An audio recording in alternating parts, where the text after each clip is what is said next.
Hello everyone, good morning.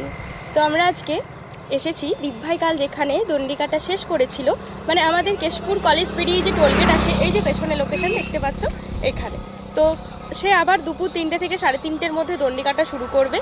তো ওই জন্য ভাবলাম তোমাদের সাথে লোকেশনটা একটু শেয়ার করি। তো দীপভাইকাল এখানে শেষ করেছে দণ্ডিকাটা, আবার এখান থেকে শুরু করবে। তো দুপুরবেলা সবাই কে কে আসছো দীপভাইয়ের সাথে দেখা করতে অবশ্যই কমেন্টে জানিও।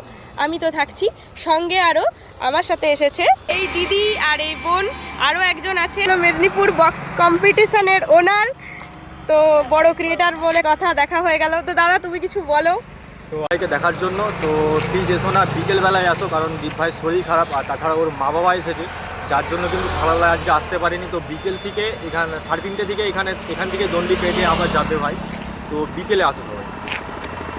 তোমরা সকলেই শুনলে এইটুকু ইনফরমেশনস। তো দেখা হচ্ছে পরে আবার। তো টাটা, সবাই অবশ্যই এসো।